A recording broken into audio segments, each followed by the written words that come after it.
while retail investors continue to chase the next meme coin in hopes for 100x and continue to get rug pulled after rug pulled after rug pulled. Institutional capital is quietly leaving crypto, but they're not sitting on the sidelines. In 2025 alone, over 85 billion US dollars flowed into Bitcoin. In the last 3 weeks alone, BlackRock has moved over 4 billion US dollars, not into XRP, Ethereum, Solana, but into a whole different asset class. Real companies with real revenues. They're outperforming Bitcoin by 100%, 200%, 300%, 500%, and even 1000%. And they're all flying under the radar from the majority of crypto holders.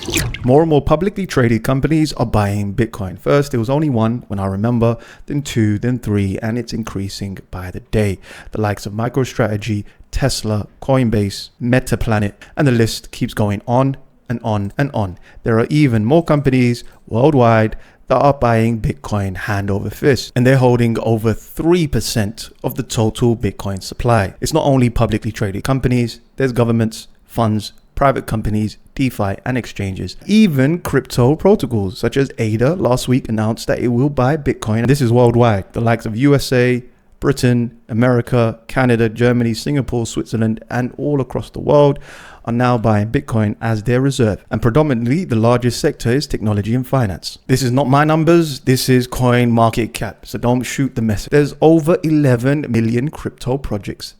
11 million. Every hour of the day, of the minute, of the second, there's a new coin, a new shiny coin. How lucky do you think you are? This is no exaggeration. This is the health of the crypto market. No exaggeration.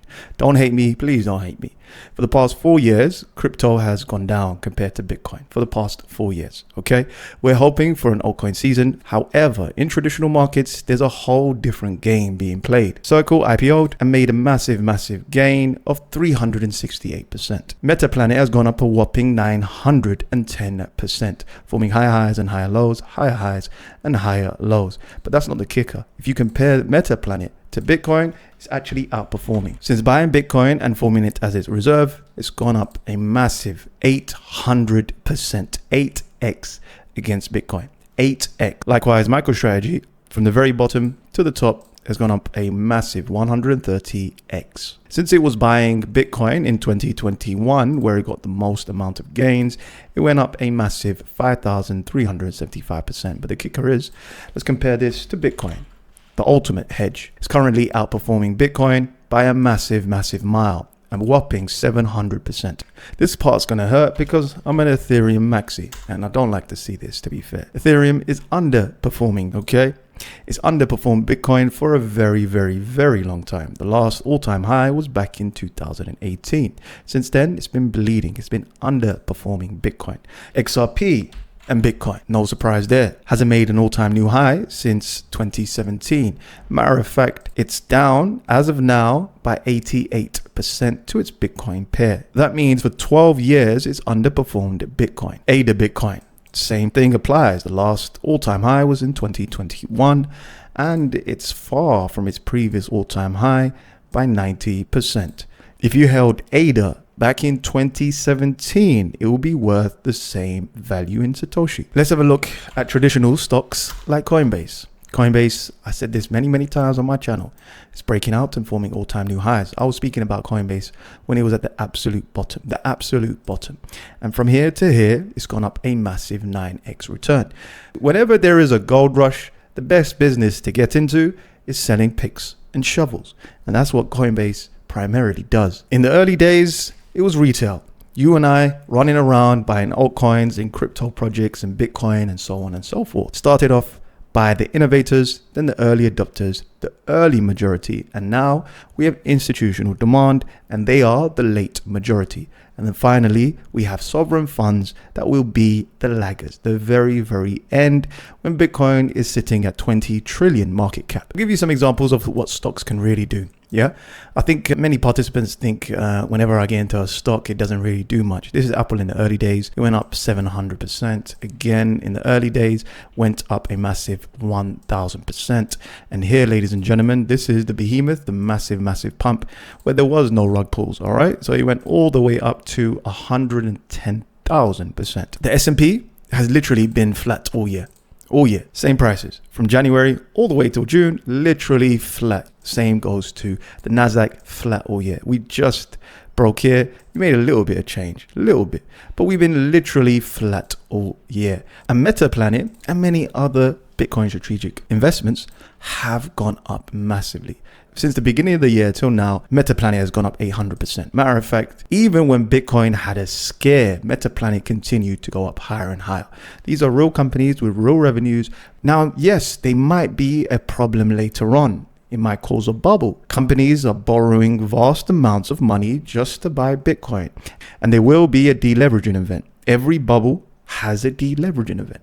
They one day have to sell. If Bitcoin goes lower than their cost price, then they have to sell. Bitcoin in January till now is actually down. The S&P 500 is probably break even. If you bought in the beginning of the year, kept on buying and buying, you're still not at the same prices you bought in January.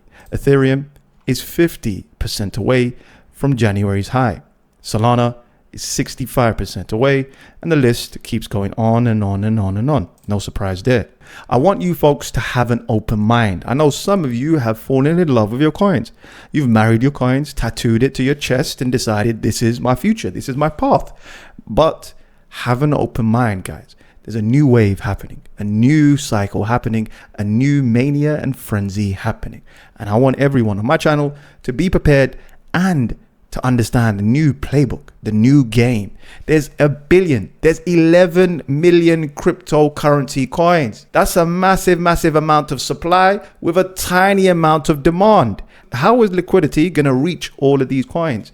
But if you're the very lucky 0.01%, then go ahead. I'm going to end with this. There was a survey of 352 institutions, and 83% plan to increase crypto allocations in 2025, with 60% intending to allocate a 5% under management to digital assets. The new wave and the new allocation is institutions.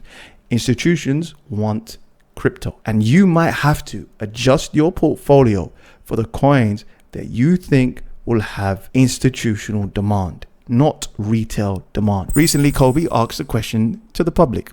What would you buy in the next 3 to 5 years? And you're not allowed to pick Bitcoin, Ethereum, Hype, Solana, or hold stablecoins. And the consensus was Aave, and the reason is the market leader in decentralized lending. Aave is exploring real-world RWA tokenization, enabling institutional participants to collateralize RWAs on-chain. Unlike protocols like Uniswap, Aave native token captures value directly through mechanisms like buyback and staking rewards, aligning token performance with protocol growth. And number 2, we have Pendle. Pendle is a leader in yield tokenization. And number 3 is ENA, a high conviction bet on stablecoins. Stablecoins are cryptocurrency's most successful product category, with the market cap showing persistent growth. Circle is valued at a premium relative to USDC's outstanding supply, but Circle is a centralized player. Among decentralized stablecoin projects, ENA stands out for several reasons. At number 3, we have Wild, and is building a critical infrastructure for the world increasingly shaped by artificial intelligence.